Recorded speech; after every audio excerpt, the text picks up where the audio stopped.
Welcome to Lessons from History, where we take one of our dates that we've tried to remember and see if we can learn a lesson from the history that date reminds us of.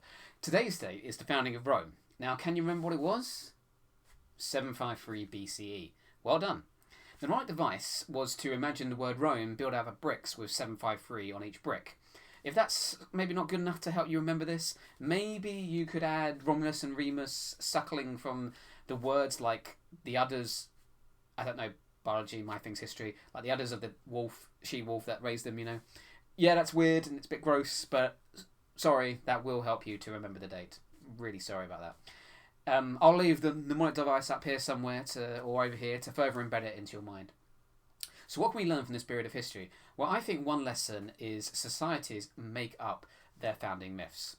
The Romulus and Remus story, the brothers raised by a wolf, and then they just decided to fight the local cities around Rome that they founded, and then they had to kidnap the Sabine women because Roman men were such betas they couldn't get women any other way. Or there's the other story of Aeneas, and who was a remnant of Troy. He came from Troy and he set up his own city in Rome, carrying on some sort of legacy from Troy.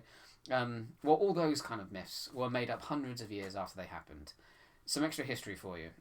Helicanus of Levos, writing in the 5th century, wrote about the Trojan myth, and around 60 BCE, Dionysius of Halicarnassus wrote about the Romulus and Remus story.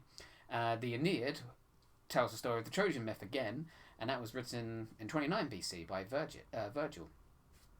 The lesson here is this. The reality is, some of the world's greatest societies, nations, empires, etc., mythologize their foundations. And we need to remember that they do this.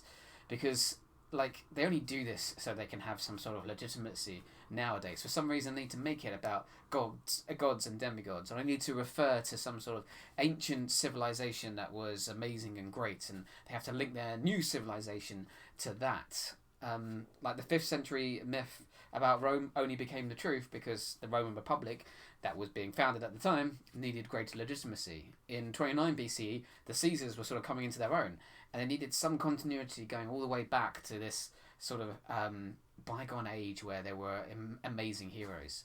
It's an important lesson to remember so we don't make the same mistake. Our governments need to be founded on democracy, something Rome helped spread around the world.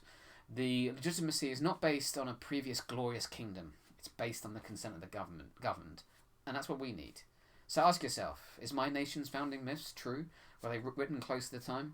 Go and take a look at your own nation's history and just remind yourself of this lesson. You've got to take these founding myths of our societies as they are, myths, and to remember the truth and record the truth now of what's happening now so it can't be mythologized in the future. Thanks for watching 753 BCE, the founding of Rome. Hope you've taken away that historical lesson, and we all should. Thanks for watching. Stay tuned to Remember History for the next date to remember and another lesson from history. Goodbye.